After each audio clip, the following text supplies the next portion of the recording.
شروع اللہ کا نام لے کر جو بڑا مہربان نہایت رحم والا ہے۔ قسم ہے سلیقے سے صف باندھنے والوں کی، پھر ڈانٹنے والوں کی جھڑک کر، پھر ذکر یعنی قرآن پڑھنے والوں کی غور کر کے کہ تمہارا معبود ایک ہی ہے جو آسمان اور زمین اور جو چیزیں ان میں ہیں سب کا مالک ہے، اور سورج کے طلوع ہونے کے مقامات کا بھی مالک ہے۔ بے شک ہم ہی نے آسمان دنیا کو ستاروں کی زینت سے سجایا اور ہر شیطان سرکش سے اس کی حفاظت کی کہ اوپر کی مجلس کی طرف کان نہ لگا سکیں، اور ہر طرف سے ان پر انگارے پھینکے جاتے ہیں یعنی وہاں سے نکال دینے کو، اور ان کے لیے ہمیشہ کا عذاب ہے۔ ہاں، جو کوئی فرشتوں کی کسی بات کو چوری سے جھپٹ لینا چاہتا ہے تو جلتا ہوا انگارہ اس کے پیچھے لگ جاتا ہے۔ تو ان سے پوچھو کہ ان کا بنانا مشکل ہے یا جتنی خلقت ہم نے بنائی ہے اس کا؟ انہیں ہم نے چپکنے والے گارے سے بنایا ہے۔ ہاں، تم تو تعجب کرتے ہو اور یہ مذاق اڑاتے ہیں، اور جب ان کو نصیحت کی جاتی ہے تو نصیحت قبول نہیں کرتے، اور جب کوئی نشانی دیکھتے ہیں تو ٹھٹھے کرتے ہیں اور کہتے ہیں کہ یہ تو کھلا جادو ہے۔ بھلا جب ہم مر گئے اور مٹی اور ہڈیاں ہو گئے تو کیا پھر اٹھائے جائیں گے؟ اور کیا ہمارے باپ دادا بھی جو پہلے ہو گزرے ہیں؟ کہہ دو کہ ہاں، اور تم لوگ ذلیل ہوگے۔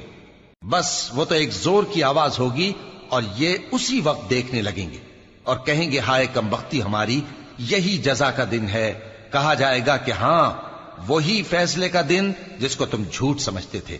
فرشتوں کو حکم ہوگا جو لوگ ظلم کرتے تھے ان کو اور ان کے ہم جنسوں کو اور جن کو وہ پوجا کرتے تھے سب کو جمع کر لو، یعنی جن کو اللہ کے سوا پوجا کرتے تھے، پھر ان کو جہنم کے رستے پر چلا دو اور ان کو ٹھہرائے رکھو کہ ان سے کچھ پوچھنا ہے۔ تم کو کیا ہوا کہ ایک دوسرے کی مدد نہیں کرتے؟ اصل بات یہ ہے کہ آج یہ لوگ اپنی غلطی تسلیم کر رہے ہیں اور وہ ایک دوسرے کی طرف رخ کر کے سوال و جواب کریں گے۔ پیروکار اپنے پیشواؤں سے کہیں گے کہ تم ہی ہمارے پاس دائیں طرف سے آتے تھے۔ وہ کہیں گے نہیں، بلکہ تم ہی ایمان لانے والے نہ تھے، اور ہمارا تم پر کچھ زور نہ تھا، بلکہ تم ہی سرکش لوگ تھے۔ سو ہمارے بارے میں ہمارے پروردگار کی بات پوری ہو گئی کہ اب ہم عذاب کے مزے چکھیں گے۔ سو ہم نے تم کو بھی گمراہ کیا کہ ہم خود بھی تو گمراہ تھے، پس وہ اس روز عذاب میں ایک دوسرے کے شریک ہوں گے۔ ہم گناہگاروں کے ساتھ ایسا ہی کیا کرتے ہیں۔ ان کا یہ حال تھا کہ جب ان سے کہا جاتا تھا کہ اللہ کے سوا کوئی معبود نہیں تو تکبر کرتے تھے اور کہتے تھے کہ بھلا ہم ایک دیوانے شاعر کے کہنے سے کہیں اپنے معبودوں کو چھوڑ دینے والے ہیں؟ نہیں، بلکہ یہی حق لے کر آئے ہیں اور پہلے کے پیغمبروں کو سچا کہتے ہیں۔ بے شک تم تکلیف دینے والے عذاب کا مزہ چکھنے والے ہو، اور تم کو بدلہ ویسا ہی ملے گا جیسے تم کام کرتے تھے۔ مگر جو اللہ کے چنے ہوئے بندے ہیں یہی لوگ ہیں جن کے لیے روزی مقرر ہے، یعنی میوے، اور ان کا اعزاز و اکرام کیا جائے گا۔ نعمت کے باغوں میں ایک دوسرے کے سامنے تختوں پر بیٹھے ہوں گے، شراب لطیف کے جام کا ان میں دور چل رہا ہوگا جو رنگ کی سفید اور پینے والوں کے لیے سراسر لذت ہوگی، نہ اس سے درد سر ہو اور نہ وہ اس سے بہکیں۔ اور ان کے پاس حوریں ہوں گی جو نگاہیں نیچی رکھتی ہوں گی اور آنکھیں بڑی بڑی، گویا وہ گرد و غبار سے محفوظ انڈے ہوں۔ پھر وہ ایک دوسرے کی طرف رخ کر کے سوال و جواب کریں گے۔ ایک کہنے والا ان میں سے کہے گا کہ میرا ایک ساتھی تھا جو کہتا تھا کہ بھلا تم بھی ایسی باتوں کی تصدیق کرنے والوں میں ہو؟ بھلا جب ہم مر گئے اور مٹی اور ہڈیاں ہو گئے تو کیا ہم کو بدلہ ملے گا؟ اللہ کہے گا کہ بھلا تم اسے جھانک کر دیکھنا چاہتے ہو؟ پھر وہ جھانکے گا تو اس کو بیچ دوزخ میں دیکھے گا، کہے گا کہ اللہ کی قسم تو مجھے بھی ہلاک کرنے لگا تھا، اور اگر میرے پروردگار کی مہربانی نہ ہوتی تو میں بھی ان میں ہوتا جو عذاب میں حاضر کیے گئے ہیں۔ تو کیا واقعی اب ہم مرنے والے نہیں؟ ہاں، جو پہلی بار مرنا تھا سو مر چکے، اور ہمیں عذاب بھی نہیں ہونے کا۔ بے شک یہی تو بڑی کامیابی ہے۔ ایسی ہی نعمتوں کے لیے عمل کرنے والوں کو عمل کرنے چاہیے۔ بھلا یہ مہمانی اچھی ہے یا تھوہر کا درخت؟ ہم نے اس کو ظالموں کے لیے بلا بنایا ہوا ہے۔ وہ ایک درخت ہے کہ جہنم کی تہ میں اگے گا، اس کے خوشے ایسے ہوں گے جیسے شیطانوں کے سر، سو وہ اسی میں سے کھائیں گے اور اسی سے پیٹ بھریں گے۔ پھر اس کھانے کے ساتھ ان کو کھولتا ہوا پانی ملا کر دیا جائے گا، پھر ان کو دوزخ کی طرف لوٹایا جائے گا۔ انہوں نے اپنے باپ دادا کو گمراہ ہی پایا تھا، سو وہ انہی کے پیچھے دوڑے چلے جاتے تھے، اور ان سے پیشتر بہت سے پہلے لوگ بھی گمراہ ہو گئے تھے، اور ہم نے ان میں خبردار کرنے والے بھیجے، سو دیکھ لو جن کو خبردار کیا گیا تھا ان کا انجام کیسا ہوا۔ ہاں، اللہ کے چنے ہوئے بندوں کا انجام بہت اچھا ہوتا ہے۔ اور ہم کو نوح نے پکارا، سو دیکھ لو کہ ہم دعا کو کیسے اچھے قبول کرنے والے ہیں، اور ہم نے ان کو اور ان کے گھر والوں کو بڑی مصیبت سے نجات دی، اور ان کی اولاد ہی کو ہم نے باقی رہنے والا بنا دیا، اور ہم نے پیچھے آنے والوں میں ان کا ذکر جمیل باقی رکھا، یعنی تمام جہانوں میں کہ نوح پر سلام ہو۔ نیکوکاروں کو ہم ایسا ہی بدلہ دیا کرتے ہیں، بے شک وہ ہمارے مومن بندوں میں سے تھے۔ پھر ہم نے دوسروں کو ڈبو دیا، اور انہی کے پیروں میں ابراہیم تھے، جب وہ اپنے پروردگار کے پاس عیب سے پاک دل لے کر آئے، جب انہوں نے اپنے باپ سے اور اپنی قوم سے کہا کہ تم کن چیزوں کو پوجتے ہو، کیوں اپنی طرف سے گھڑ کر اللہ کے سوا اور معبودوں کے طالب ہو؟ بھلا پروردگار عالم کے بارے میں تمہارا کیا خیال ہے؟ تب انہوں نے ستاروں کی طرف ایک نظر کی، پھر کہا میری تو طبیعت ٹھیک نہیں ہے۔ تب وہ لوگ ان سے پیٹ پھیر کر چلے گئے۔ پھر ابراہیم ان کے معبودوں کی طرف متوجہ ہوئے اور کہنے لگے کہ تم کھاتے کیوں نہیں؟ تمہیں کیا ہوا ہے؟ تم بولتے نہیں؟ پھر ان کو داہنے ہاتھ سے مارنا اور توڑنا شروع کیا۔ پھر وہ لوگ ان کے پاس دوڑے ہوئے آئے۔ ابراہیم نے کہا کہ تم ایسی چیزوں کو کیوں پوجتے ہو جن کو خود تراشتے ہو، حالانکہ تم کو اور جو تم بناتے ہو اس کو اللہ ہی نے پیدا کیا ہے۔ وہ کہنے لگے کہ اس کے لیے ایک عمارت بناؤ، پھر اس کو آگ کے ڈھیر میں ڈال دو۔ غرض انہوں نے ان کے ساتھ ایک چال چلنی چاہی، اور ہم نے انہی کو زیر کر دیا۔ اور ابراہیم بولے کہ میں اپنے پروردگار کی طرف جانے والا ہوں، وہ مجھے رستہ دکھائے گا۔ اے پروردگار، مجھے اولاد عطا فرما جو سعادت مندوں میں سے ہو۔ تو ہم نے ان کو ایک بردبار لڑکے کی خوشخبری دی۔ جب وہ ان کے ساتھ دوڑ دھوپ کی عمر کو پہنچا تو ابراہیم نے کہا کہ بیٹا، میں خواب میں دیکھتا ہوں کہ گویا تم کو ذبح کر رہا ہوں، تو تم سوچ لو کہ تمہارا کیا ارادہ ہے۔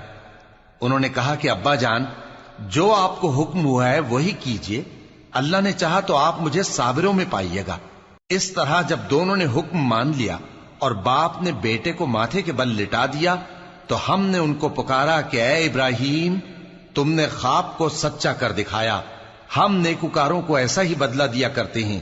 بلا شبہ یہ کھلی آزمائش تھی، اور ہم نے قربانی کی ایک بڑے جانور سے ان کا یعنی اسماعیل کا فدیہ دیا، اور پیچھے آنے والوں میں ہم نے ابراہیم کا ذکر خیر باقی رکھا کہ ابراہیم پر سلام ہو۔ نیکوکاروں کو ہم ایسا ہی بدلہ دیا کرتے ہیں، بے شک وہ ہمارے مومن بندوں میں سے تھے۔ اور ہم نے ان کو اسحاق کی بشارت بھی دی کہ وہ نبی اور نیکوکاروں میں سے ہوں گے، اور ہم نے ان پر اور اسحاق پر برکتیں نازل کی تھیں، اور ان دونوں کی اولاد میں سے نیکوکار بھی ہیں اور اپنے آپ پر سراسر ظلم کرنے والے یعنی گناہگار بھی ہیں۔ اور ہم نے موسیٰ اور ہارون پر بھی احسان کیے، اور ان کو اور ان کی قوم کو بڑی مصیبت سے نجات بخشی، اور ان کی مدد کی تو وہی غالب رہے۔ اور ہم نے ان دونوں کو کتاب واضح یعنی تورات عنایت کی، اور ان کو سیدھا رستہ دکھایا، اور پیچھے آنے والوں میں ان کا ذکر خیر باقی رکھا کہ موسیٰ اور ہارون پر سلام، بے شک ہم نیکوکاروں کو ایسا ہی بدلہ دیا کرتے ہیں۔ وہ دونوں ہمارے مومن بندوں میں سے تھے، اور الیاس بھی پیغمبروں میں سے تھے۔ جب انہوں نے اپنی قوم سے کہا کہ تم ڈرتے کیوں نہیں؟ کیا تم بال کو پکارتے اور اسے پوجتے ہو، اور سب سے بہتر پیدا کرنے والے کو چھوڑے دیتے ہو یعنی اللہ کو، جو تمہارا اور تمہارے پہلے باپ دادوں کا پروردگار ہے؟ تو ان لوگوں نے ان کو یعنی الیاس کو جھٹلا دیا، سو وہ لوگ دوزخ میں حاضر کیے جائیں گے۔ ہاں، اللہ کے چنے ہوئے بندے مبتلا عذاب نہیں ہوں گے۔ اور ان کا ذکر خیر بعد میں آنے والوں میں باقی رکھا کہ الیاسین پر سلام ہو، ہم نیک لوگوں کو ایسا ہی بدلہ دیتے ہیں، بے شک وہ ہمارے مومن بندوں میں سے تھے۔ اور لوط بھی پیغمبروں میں سے تھے، جب ہم نے ان کو اور ان کے گھر والوں کو سب کو عذاب سے نجات دی مگر ایک بڑھیا کہ پیچھے رہ جانے والوں میں تھی۔ پھر ہم نے اوروں کو ہلاک کر دیا، اور تم دن کو بھی ان کی بستیوں کے پاس سے گزرتے رہتے ہو اور رات کو بھی، تو کیا تم عقل نہیں رکھتے؟ اور یونس بھی پیغمبروں میں سے تھے، جب وہ بھاگ کر بھری ہوئی کشتی میں پہنچے، پھر انہوں نے قرا ڈلوایا تو ٹھہرے پھینکے جانے والے. پھر مچھلی نے ان کو نگل لیا جبکہ وہ اپنے آپ کو ملامت کرنے والے تھے. پھر اگر وہ اللہ کی پاکی بیان نہ کر رہے ہوتے تو اس روز تک کہ لوگ دوبارہ زندہ کیے جائیں گے اسی کے پیٹ میں رہتے. پھر ہم نے ان کو جبکہ وہ بیمار تھے چٹیل میدان میں ڈال دیا اور ان پر کدو کی بیل اگا دی اور ان کو 1,00,000 یا اس سے زیادہ لوگوں کی طرف پیغمبر بنا کر بھیجا تو وہ ایمان لے آئے. سو ہم بھی ان کو دنیا میں ایک وقت مقرر تک فائدے دیتے رہے. ان سے پوچھو تو کہ بھلا تمہارے پروردگار کے لیے تو بیٹیاں ہوں اور ان کے لیے بیٹے، یا ہم نے فرشتوں کو عورتیں بنایا اور یہ اس وقت دیکھ رہے تھے؟ دیکھو یہ اپنی جھوٹ بنائی ہوئی بات کہتے ہیں کہ اللہ کی اولاد ہے، حالانکہ یہ جھوٹے ہیں. کیا اس نے بیٹوں کے مقابلے میں بیٹیوں کو پسند کیا ہے؟ تم کیسے لوگ ہو، کس طرح کا فیصلہ کرتے ہو؟ بھلا تم غور کیوں نہیں کرتے؟ یا تمہارے پاس کوئی واضح دلیل ہے؟ اگر تم سچے ہو تو اپنی کتاب پیش کرو. اور انہوں نے اللہ میں اور جنوں میں رشتہ ٹھہرا لیا، حالانکہ جنات جانتے ہیں کہ وہ اللہ کے سامنے حاضر کیے جائیں گے. یہ جو کچھ بیان کرتے ہیں اللہ اس سے پاک ہے، مگر اللہ کے چنے ہوئے بندے مبتلا عذاب نہیں ہوں گے. سو تم لوگ اور جن کو تم پوجتے ہو اللہ کے خلاف کسی کو بہکا نہیں سکتے مگر اسی کو جو جہنم میں جانے والا ہے. اور فرشتے کہتے ہیں کہ ہم میں سے ہر ایک کا ایک مقام مقرر ہے اور ہم صف باندھے رہتے ہیں اور ہم تسبیح کرتے رہتے ہیں. اور یہ لوگ کہا کرتے تھے کہ اگر ہمارے پاس اگلوں کی کوئی نصیحت کی کتاب ہوتی تو ہم اللہ کے چنے ہوئے بندے ہوتے. پھر اس سے کفر کرتے رہے، سو ان قریب ان کو اس کا نتیجہ معلوم ہو جائے گا. اور اپنے پیغام پہنچانے والے بندوں سے ہمارا وعدہ ہو چکا ہے کہ وہی مظفر و منصور ہوں گے اور ہمارا لشکر ہی غالب رہے گا. تو ایک وقت تک ان سے منہ پھیرے رہو اور انہیں دیکھتے رہو، یہ بھی ان قریب کفر کا انجام دیکھ لیں گے.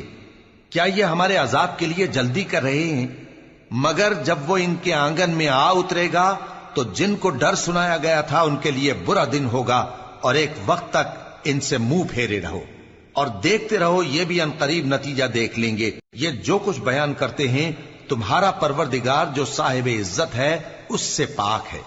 اور پیغمبروں پر سلام اور سب طرح کی تعریف اللہ رب العالمین کے لیے.